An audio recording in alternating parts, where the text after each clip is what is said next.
Welcome, everyone, to our webinar, Faith by Numbers, Understanding Religious Communities Research, where we will be discussing with leading researchers best practices and practical tips for surveying religious communities. This webinar is brought to you by the Institute for Social Policy and Understanding and Religion News Association.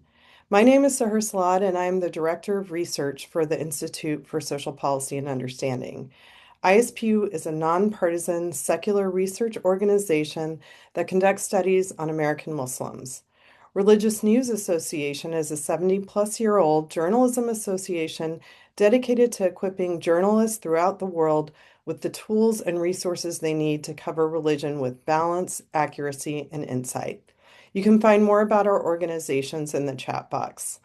I encourage you to check out ISPU's latest report, including our 2025 American Muslim poll. Today, we are here to discuss researching religion. Faith communities are diverse and span racial, ethnic, linguistic, and theological differences that can make it difficult to survey this population. In this webinar, leading researchers from the Hartford Institute for Religion Research, NORC at the University of Chicago, the Pew Research Center, and the Public Religion Research Institute will discuss how they design and conduct surveys of religious communities and what makes polling religion different from other forms of social research. The conversation will also explore how journalists can responsibly interpret and use religion data and what newsrooms should know if they want to conduct their own polling. This Zoom will be recorded and shared on ISPU and RNA's YouTube accounts in the next few days. So I'm going to first introduce our speakers before I start with a series of questions for each of them. David Detwin is Senior Vice President and Executive Director of AmeriSpeak at NORC at the University of Chicago. He was President of the American Association for Public Research from 2018 to 2019 and Conference Chair in 2016. Allison Norton is the Associate Professor of Migration Studies and Congregational Life at Hartford International University, where she co-directs the Hartford Institute for Religion Research, directs the Pastoral Innovation Network of New England, and co-chairs Faith Communities Today. Bashir Muhammad is a senior researcher at Pew Research Center with extensive experience studying Muslim American communities. More broadly, his research examines religious identities, beliefs, and practices in the United States, with a particular focus on the intersection of religion and race. And finally, Diana Orthez serves as the Director of Research at the Public Religion Research Institute, specializing in public opinion on immigration. She's an adjunct professor at American University, where she teaches graduate-level research design and methods, and a research fellow at Centro Cultural Mexicano. You can read their bios in the chat, and thank you so much to all of them for joining us today. So we just wanted to remind you all that you can use the Q&A function throughout the webinar to post your questions. There will be time at the end of the discussion for us to ask each panelist questions. So the first series of questions that I want to ask the panelists is if each of you could start us off and briefly describe the kind of religion research your organization conducts and why it matters.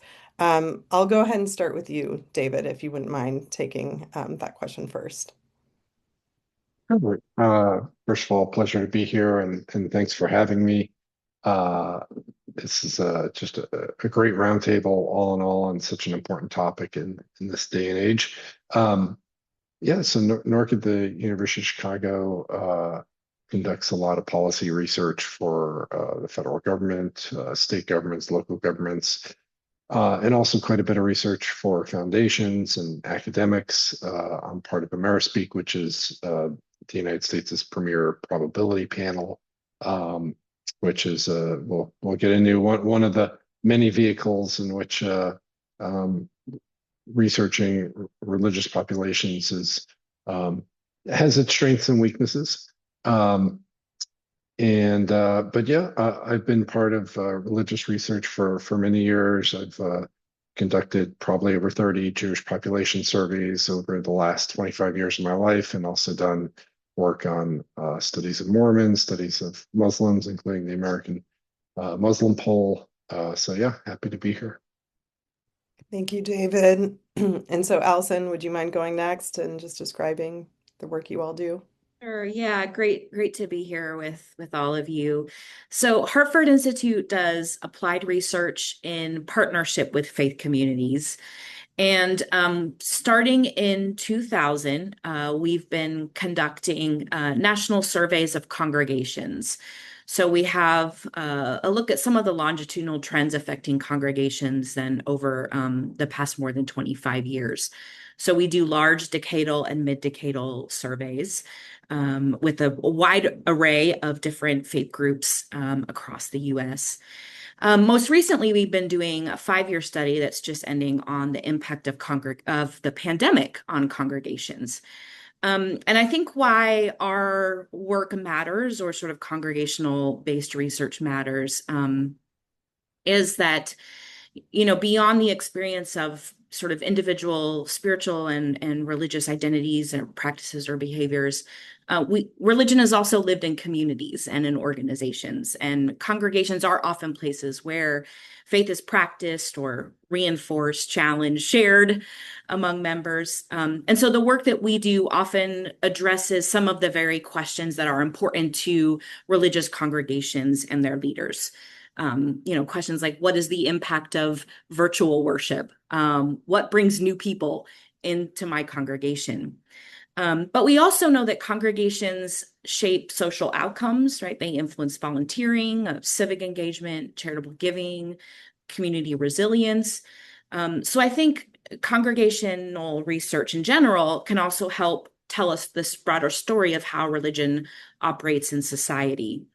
So to understand this, we both need to study congregations and individuals. Great. Thank you, Allison. And Bashir, could you talk a little bit about Pew? Sure. So Pew Research Center generally um, does work that focuses on providing facts relevant to public discourse without providing solutions. And we take this approach because we strive to create a shared foundation of facts that people can rely on across ideological commitments or goals. My own department focuses on religious identities, really looking more at individual work rather than congregational, and how the religion shapes public opinion. It's one of the largest departments in the organization, which reflects the organization's belief that religion continues to play an important role in the lives of people in the US and around the world, despite the fact that it's often overlooked by people who aren't religious themselves. Thank you, Bashir. And Diana, can you talk about PRI? Religion Research Institute basically is an organization that conducts independent research at the intersection between religion, politics, and culture. So we examine American views on a variety of topics, for example, immigration, LGBTQ rights, and much more. But we pay particular attention on the differences across religious groups. We also examine trends, changes over time on religious affiliation, and most recently, we have been focusing on the role of Christian nationalism as it's becoming more salient in recent years. So we know that this has real world implications, such as in the health of our democracy. So why our work matters? Because as Bashir mentioned, the religion continues to play an important role in the lives of many Americans, and especially for journalists, having reliable data will allow you to tell more accurate and nuanced stories on how religion impacts society. Thank you all for your responses, and I encourage everybody to check out all of their organizations doing really important work. So the first set of questions I'm going to ask are about researching religion, and the first question I have is for David. What makes polling religious communities different from polling the general public or other demographic groups? Sure. I'd say there's two major challenges. The first is that a lot of religious populations in the United States are small, and when they're small, it's difficult to get a robust sample size of that particular group at a reasonable price point. You know, there's what are called non-probability panels, which are panels of convenience that exist in the United States, and those panels can often purport to get quite a few interviews of low incidence populations, Jews, Muslims, Mormons, etc. The problem is the lower the incidence of the population, researchers found, the more you get fraudulent interviews, people cheating their way in just to get a few dollars. And there's been research that shows, particularly in these low incidence populations, as much as 70 or plus% of the interviews can be actually AI bots, human click farms, fraudulent. So you have to find other methods. I mentioned Amerispeak as a probability panel, and that's great because it's good, random sample science. But probability panels tend to be limited. They may have 40, 50,000 members. When you whittle that down to a population like the Muslim population, at a little under, let's say 1% of the population, you can only get so much. So the trick is to sort of do kitchen sink approaches where you're using multiple different strategies all at once, and then finding a really good scientific way to combine those strategies together into one robust scientific sample. So that's the first thing, is the challenge of particularly small populations. Of course, if you're dealing with Protestants or Catholics, it's a little, or et cetera, it's a little easier. The second is that it turns out that a lot of recruitment strategies will correlate with religiosity in some way.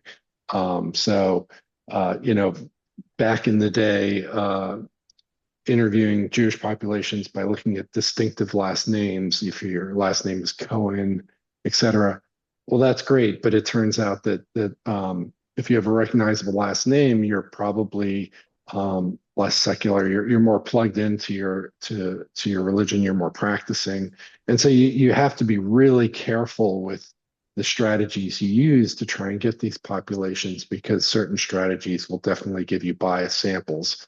At the end of the day, I mean, experience matters. Like really knowing the literature and knowing what some of these biases are is really important, so that you can design strategies to combat and eliminate as much as possible any bias from a given sample strategy.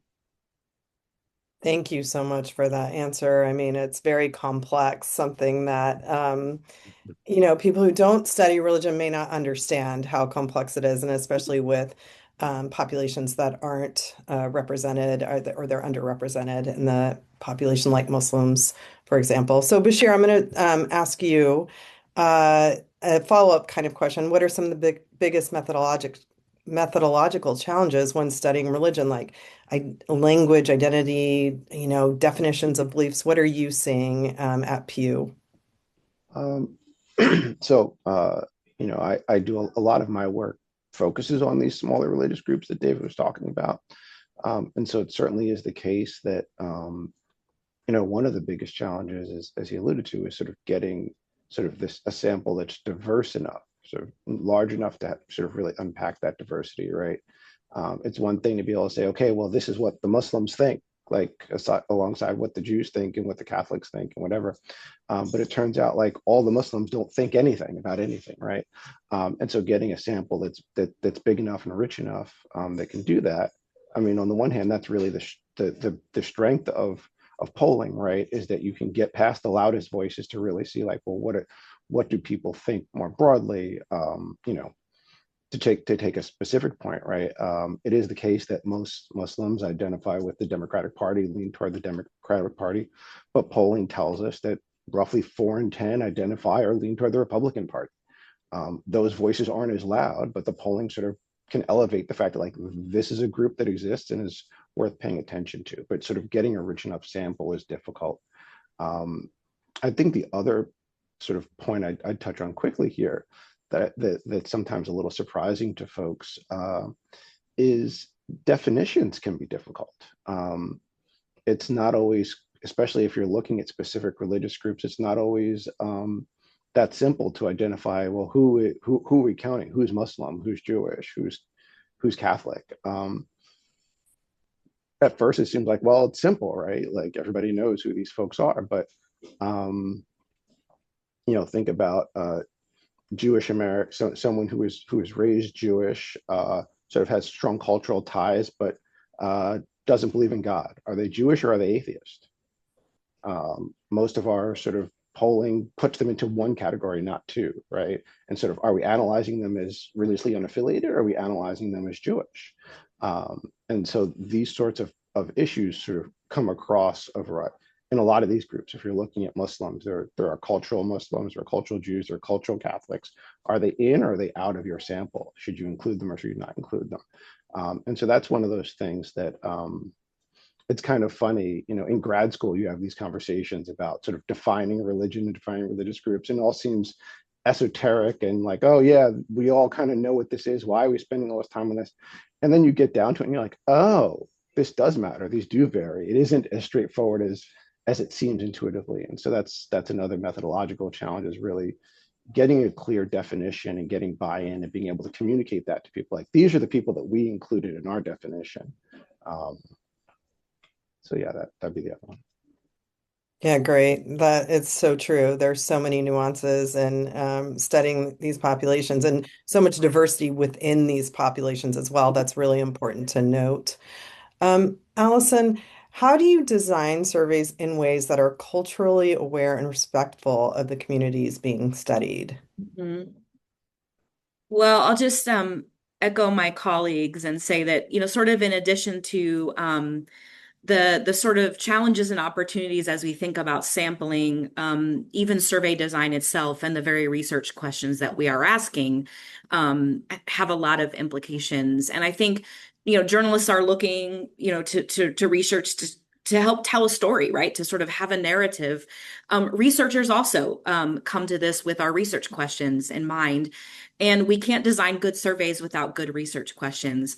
So I think kind of at the heart of this, if we're going to design our surveys in ways that are culturally aware, that are respectful, that I think a kind of goal would be to have survey questions that actually resonate with and make sense to the very populations that we are studying, right? That as we do the analysis, that those that we are studying would look and say, oh yes, I see myself in that, right? That sort of does kind of truly reflect sort of how I see myself. And I think to do that means that in the survey design itself and in the research questions that we're asking, that we have to come up with ways that we're incorporating from the very beginning, the perspectives and the voices of the populations that we are attempting to understand, right, and to study. So I think of the Faith Communities Today model, it's unique, and it's not something that everyone can or should do, but we have a model that is highly relational and highly participatory. So different faith traditions and groups are partners in this work. And so the survey design process is collaborative, that we work together across different traditions, that we, in meaningful ways, have to customize. So for example, if you're going to ask a question about attendance or participation in a congregation, you have to ask it quite differently if your assumption is based around a weekly meeting as the norm compared to something like the 19-day feast for the Baha'i. So, having the ability to design these surveys with the right voices in shaping not only the questions but the broader sort of research framework, I think it is really important that this process can be hopefully somewhat collaborative. And just one other brief example of how this has worked out well for us is that in our last round with the FACT 2025 survey questionnaire design, we ended up hearing from sort of the broader folks in the room, our FACT partners, that rising insurance costs were a challenge in their settings. And so that allowed us to add this question that myself as a researcher wouldn't have really had at the top of my mind as something being really important. And yet it was. And our findings kind of allowed us then to illuminate like these rising operational costs that congregations are facing, that then made our research useful in meaningful ways. So, there's a lot of ways to do this, but I think one of the main goals is making sure that your research questions themselves and the way that you're crafting, your survey design incorporates the perspectives of those that you are studying. Thank you. It's so important to think about, like the community input in when we're creating these surveys, to get the kind of data that, is really reflective of these populations. Diana, I wanted to ask you about what are some common mistakes or misconceptions you see in public discussions of religion polling data? Yes, so some of the common mistakes that I have seen is this tendency to think about religious groups as a monolith when we know that there are differences within these groups. So, for example, talking about Catholics as a whole, Muslims, Jewish, evangelicals, when we know that these may be obscuring within differences, we know that there are racial differences. So, for example, Hispanic differ from white Catholics in their views. We also know that there are differences in levels of religiosity, political views, and so forth. Even when you think about the religiously unaffiliated, there are differences within these groups. This leads me to the next misconception, which is related. Thinking about religion as that it equates to conservative values, when we know that that's not true, right? I mean, yes, there are some religious groups that they hold conservative values or traditional values, but there are other religions that don't. So understanding these differences is very, very important. And then on a related note, on the other end of the scale is, yes, it is very, very important to understand the differences within religious groups, but also be mindful in overemphasizing some of these differences, especially when we are talking about smaller religious groups. So there is this tendency to talk when we see differences, especially among smaller religious groups, that their differences are significant or meaningful, when in fact they may not be. So we need to be mindful about how we interpret, so we don't get the wrong conclusions. So these are the main misconceptions I've seen. Thank you, Diana. And while I have you, just to follow up on this, I want to ask a series of questions about for journalists specifically who are covering religion. So, what would you say reporters should understand before citing or interpreting polling data about faith communities? Since you brought this up about really understanding the diversity and nuance of these communities. Yes, so the main recommendation will be understand the data. So before you talk about the data, understanding the data is important. So for example, how is our religious groups defined? How are you measuring religion? So that's something to keep in mind. Another thing is how many people are sampled or surveyed. We think to consider very carefully about the sample size, because that has implications in the overall interpretation and conclusions of the findings, right? So that's important to know. And another related note is the methodology. You need to understand the methodology, if the survey is a representative of the population or not. So these are some things to keep in mind. Another important point is to think about religion.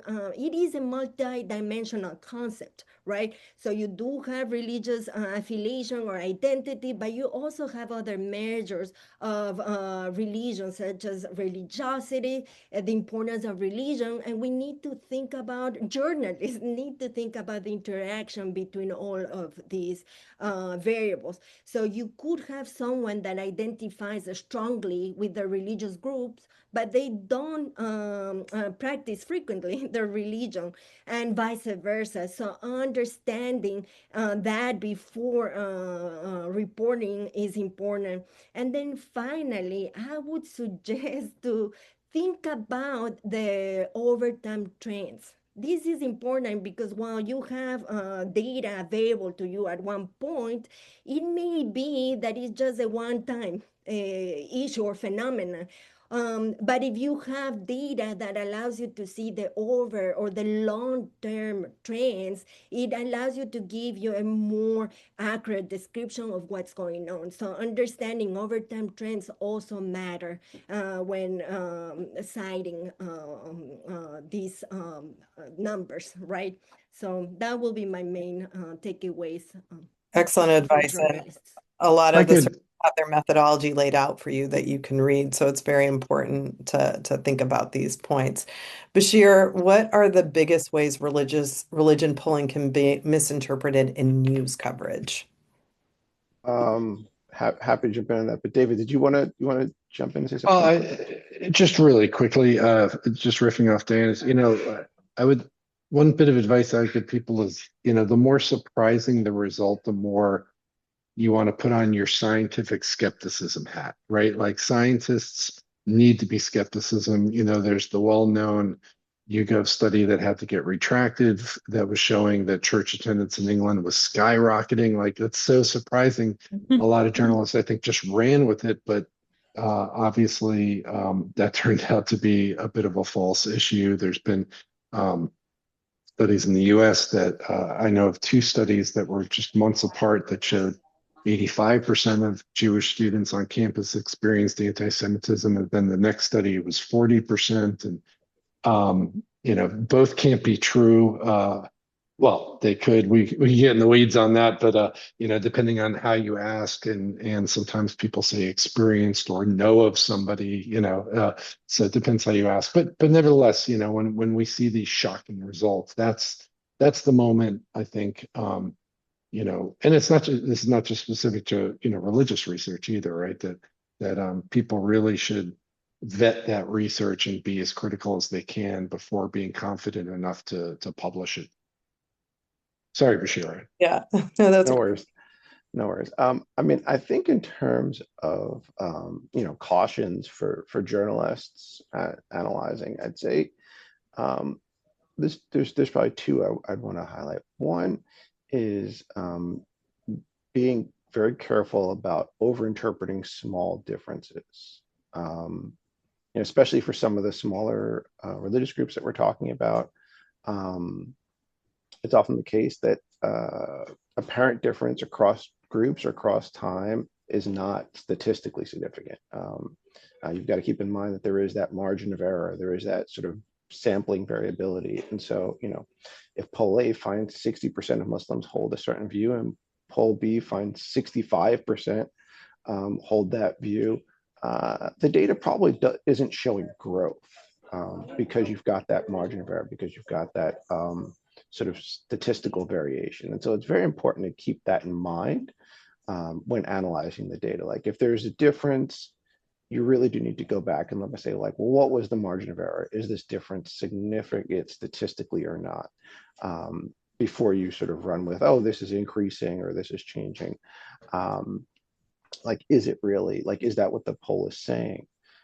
The other, and this is not necessarily, I guess it's a caution more than anything else, is that often, journalists have a story, right? That they're telling. They know what they're trying to do, and so they are looking to the data to sort of confirm their story. Like they've already sort of figured out, what they want to say and what they expect, and often that's well and good and fine, and you'll find data that shows that yes, it is the case that the majority of this group has this view, or that this view has shifted in this way, or whatever it is. But sometimes it's helpful to just sort of listen to what the data is actually saying, sort of be open to the possibility that like the data is telling a more complex story than that, that there's some some richness, some nuance, some complexity that you could bring into your narrative that the data may sort of point you to, like, well, maybe to go back to that sort of partisan example I gave earlier, if you're doing a story about Muslims in the Democratic Party, it's perfectly fine to sort of lead with 60% of Muslims identify or lean toward the Democratic Party, but maybe it's worth taking a beat and like adding a couple lines or a paragraph to say, there's also, this smaller share of about a third that are Republican, and maybe, go out and talk to one of them too. And like, you've got this additional richness to your story that the data has pointed you to. And sometimes I would just encourage journalists to be open to the possibility that the data can point them to not just sort of confirming what they already know, but teaching them something new about the communities they're studying. Great, thank you. So we're kind of getting to time, and we do have a bunch of questions. So I have more questions for all of you, but I kind of want to give the audience some time. So I'm gonna just sort of ask you all to just in 1 minute to talk to them about what trends do you think journalists should be paying attention to when it comes to religion research? And since, Allison, why don't you start that off since I'm cutting some of my questions short.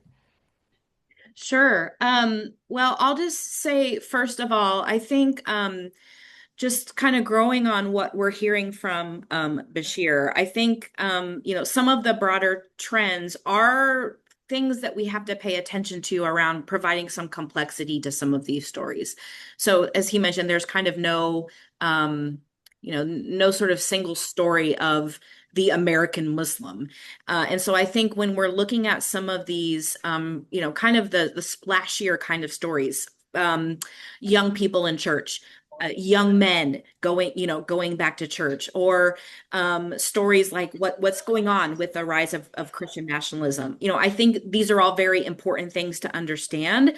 But the real, I think, resistance here for journalists is to sort of resist sort of jumping really quickly to the narrative, and kind of taking a step back and sort of saying, what do we know over time? What has research shown us over time? And what do we see now? And where does it fit, right, in that longer picture?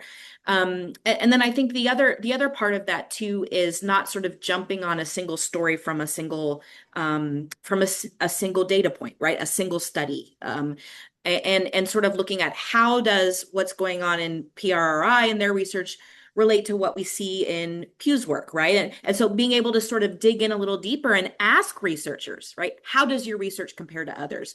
So I think on some of these really big, important stories, it's equally as important to step back and say, what do we see across time? And what do we see when we compare different sources of data and research?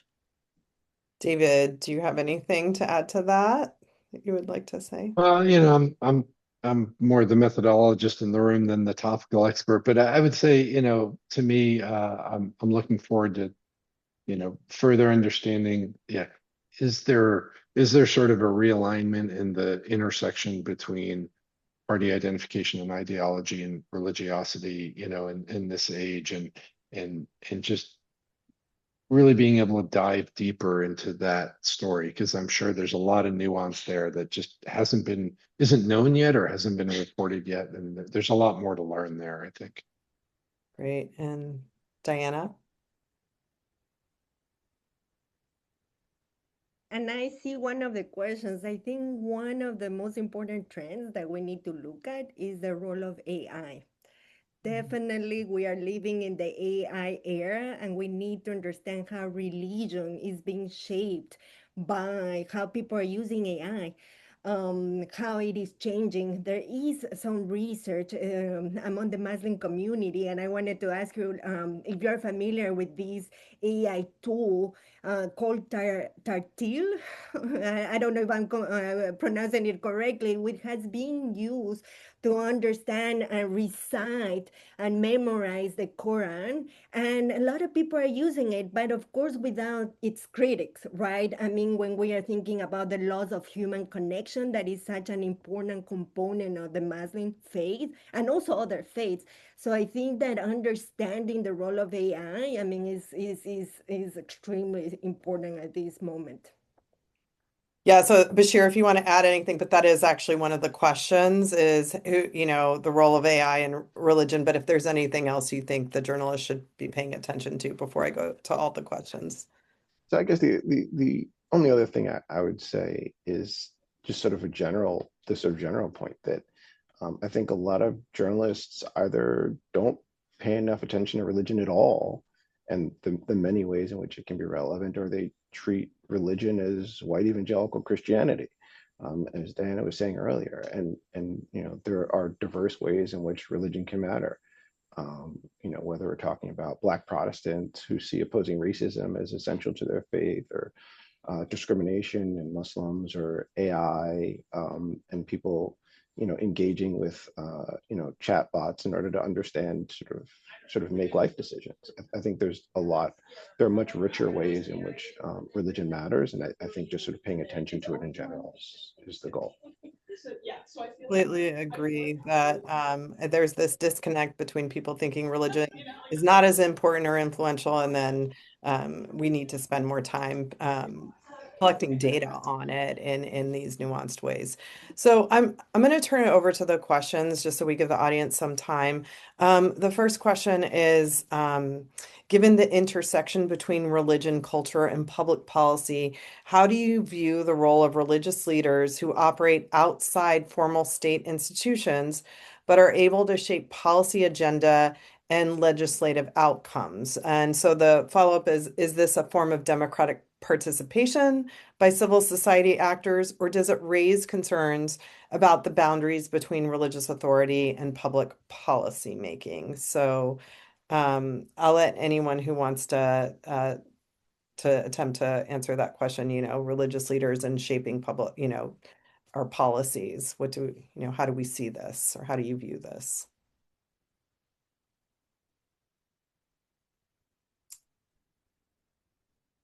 Should I throw it to somebody? Allison, I'm gonna see if you have any thoughts on that. Well, I would say that from some of our analysis on how congregations see themselves as participating in politics and kind of the level of even political conflict within their spaces, I think there are definitely these sort of larger than life religious leaders that have a lot of influence. And at the same time, one of the things that our data might sort of bring to this is that for the vast majority of congregations, political activism is not a primary concern or activity. And so where you might hear clergy might preach or offer some reflection on the sort of what it means to be a good person of faith within a political landscape. But in terms of really strong political activism, most congregations would not say that we are highly politically active or the like. So I think this is another one of those sort of nuanced spots where we can see the larger than life figures that are influential, that do have a following, that are quite loud and vocal. And then you can also see the vast array of many very small congregations across the US that kind of say, yeah, that's not really why we're here. Like we're going to try to kind of stay out of some of that. Well, and then it's to the point that we see in the news, though, in the media, a lot about Christian nationalism. So, you're sort of providing a different perspective. But Diana, I wonder if you have any thoughts on this, just given PRRI's, focus. And I was a fellow at PRRI, so I remember like looking at Christian nationalism, and if you have any thoughts on this question about religion and their leaders and public policy. Yeah, so it has been really interesting. Like, I mean, it was in 2022 and 2023 when we collected data from the mainline Protestant clergy. and also about main like surveys of those who identify as mainline Protestants. And what we have seen is that, interestingly, clergy tend to be more liberal on these policy issues more than their pews. So what we have seen is that clergy, like in the data, right? Like the data is showing that there has been a little bit of this tension, right? I mean, even though the clergy has these more liberal views, they made it feel a little bit more limited in the way they talk about these issues. In terms of what we have found on Christian nationalism, and this is remember for the journalists, the way you measure also is not that we are asking, okay, like do you consider yourself Christian nationalist? And that's not the way that we go about it. We go a different way in order to understand and capture how we can measure this idea of Christian nationalism. And what we have seen is that, yeah, I mean, it's very small percentage of the population. So while like, out there, maybe the story is that, oh, there is this fear of Christian nationalism, the data is not showing that, right? It's still a small proportion of the population. So how we talk about it and how the clergy and also journalists, like how they talk, you talk about these issues is important.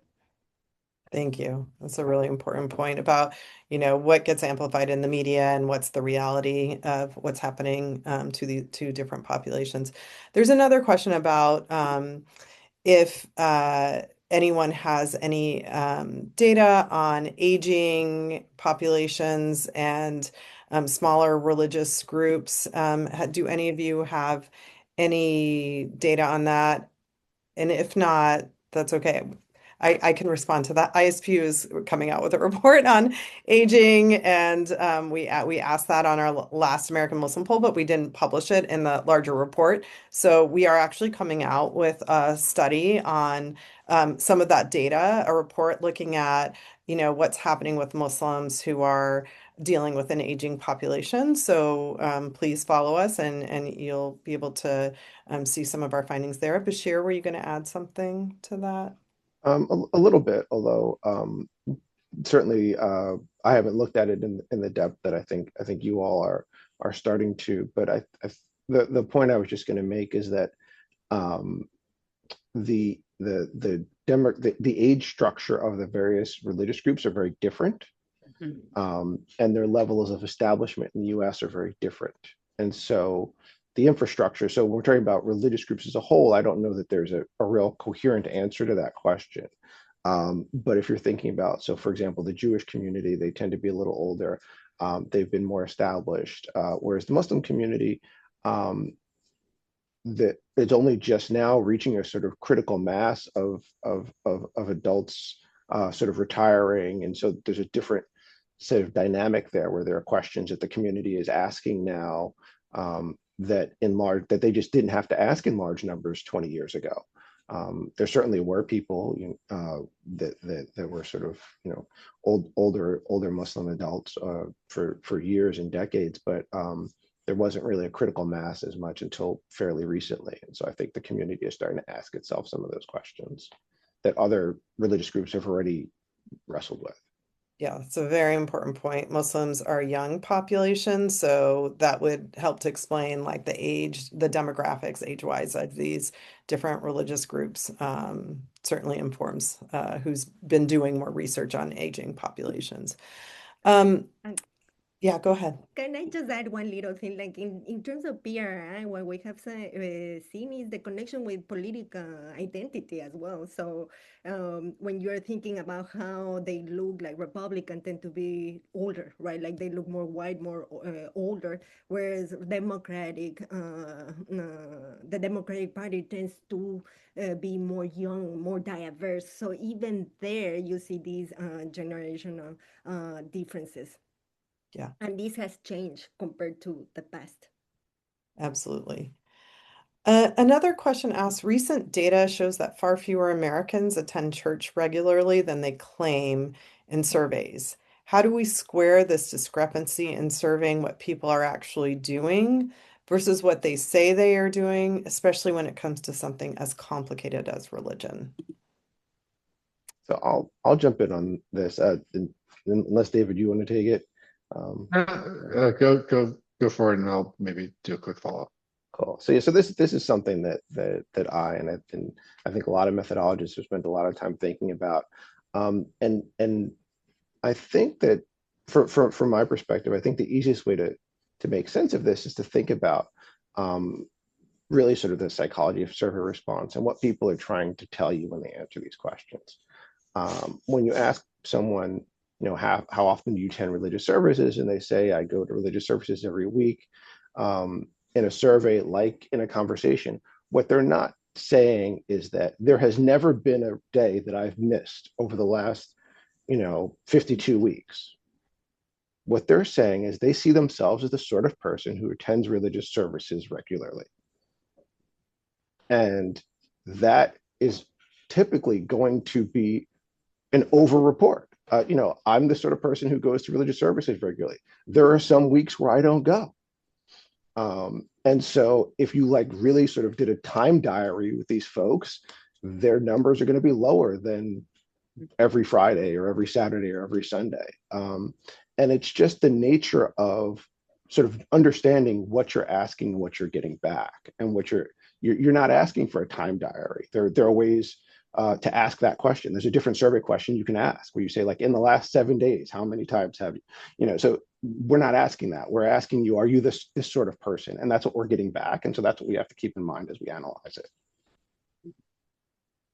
We'll just add, certainly, in the survey research where we talk about the concept of social desirability, and there are ways to try to combat that in surveys. Social desirability being, the desire to want to answer in the way you think society wants you to answer.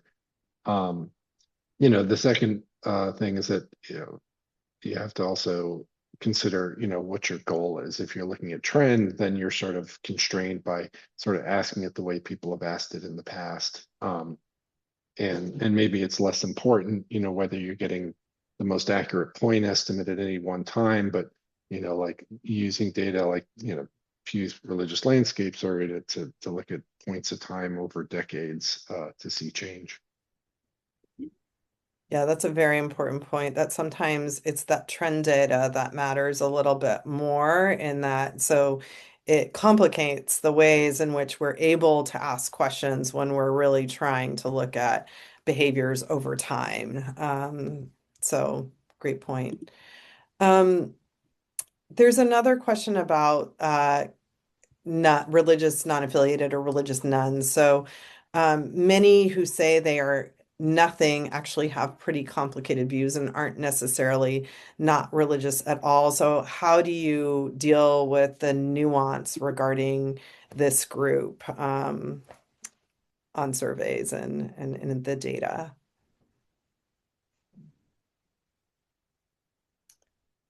Yeah, go ahead. Can I speak from the PRI? What we do is we ask about religious affiliation, and then we have a follow-up question among those who mention that they are not affiliated. And then we ask them if they are atheists, agnostic, or they are something else. So that what we have found is an important proportion that mention they are something else. So not necessarily atheist or agnostic. So that's how we capture some of these differences within the religious and affiliated. I would just add that this is, I think, one of the places where the polling data can be really helpful. I think at Pew and a number of our organizations, we have data not just on religious identity, but also religious beliefs and practices, right? And so we have data on the share of religiously unaffiliated people who attend religious services, who say religion's important, who believe in God, and so we can. We have data that unpacks that, and I think all of us on this panel sort of understand that and could speak to that. The difficulty is sometimes for a journalist is more going to be a question of how can you write about that? How can you sort of have a tight sort of coherent narrative that sort of, or do you have the space to unpack some of that complexity and talk about the ways in which religiously unaffiliated people are still religiously engaged? I think a journalist that has the space and the interest in unpacking that, I think all of us on the panel, could draw upon our data to help elucidate what exactly that means. Great, thank you. There's another question that asks, could you please speak to research showing an increased interest in Catholicism in Gen Z? Is there something the media is missing from this narrative?